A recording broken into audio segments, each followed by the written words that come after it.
Cromanhawk and Camario. I mean, how excited are you about the group as a whole, but specifically those new guys?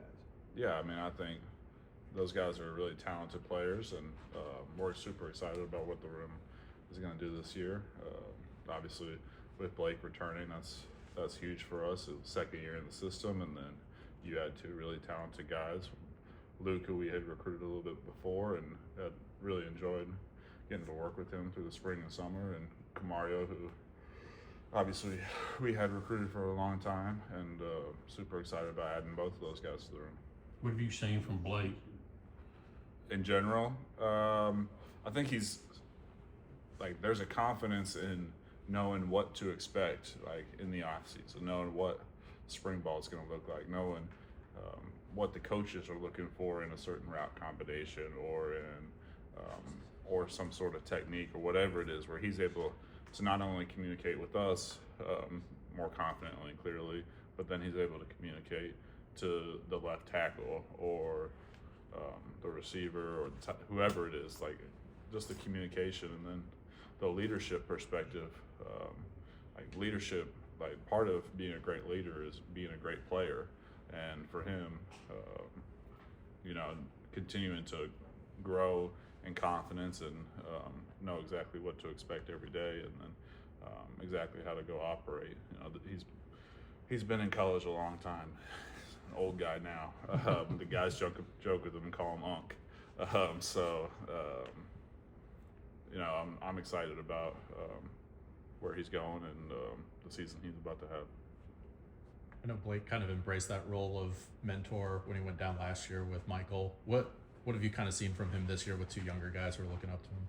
Yeah, I mean, he can help prepare them from a player's perspective of what every day is going to look like, what the expectation is going to look like, and he can lead both by example and with his words with those guys. Talking to Blake last week, he mentioned that just the fact he always did the strength conditioning. He said never really took it seriously until their injury. He said now he's in so much better shape. Have you seen that from him? Yeah, I mean, I think the urgency to play a full season and stay healthy. I think he got something taken away from him last year, and we're all fortunate that we get him back for a 6th year. And so the strength and conditioning part, like all that is a way to help him maintain and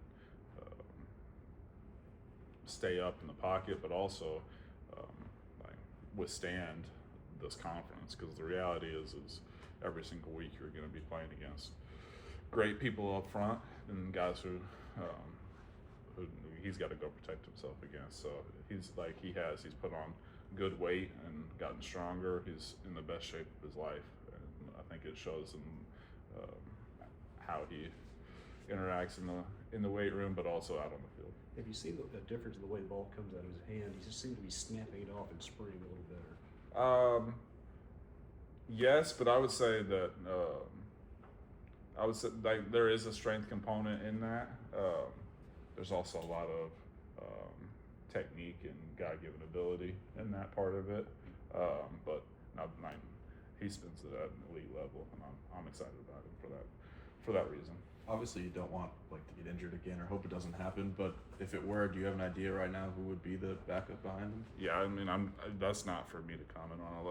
I'll defer to Coach Lev on any of those kind of questions. Coach Levy mentioned that he talked with Blake a lot in the spring about his play style and hoping he would stay healthy. Have you had some of those conversations with him as well? Yeah, I mean, I think the conversation is about like when you have a moment to choose. Like there are times where you don't have a moment to choose between what's more valuable, a yard or taking a hit. But there are definitely moments where he's got to make the decision to get down or get out of bounds or whatever that looks like. And I think that conversation is constant. Like you can talk about like the beauty of practice is that he doesn't get hit, but it does set us up for being able to have that conversation day in and day out. Anytime he's in those positions where there is a chance that he would get hit on this play. Okay, well, let's talk through what is going to trigger you to make that decision. Can you see a difference in Camario right now from whenever he came in the program in the spring? Yeah, I mean, I think he came in like maybe 200 pounds, 195 pounds. He's 225 every day right now. So, like physically, you can definitely see a difference. And then he came in as a 17-year-old kid. So, like, there's obviously a maturation process. His first year in college, first time being away from home, and like he's done a great job of handling all that. And you know, he's done a great job of spending time in the building and trying to get as good as he can, as fast as he can. And there's always urgency, but his first time through it, like he's done a great job of preparing the right way and trying to, you know, take everything that we're giving him, which is a ton at our position and more stress on them than anybody. And so for him, like, how good can he get? How prepared can he be as quickly as he can? How would you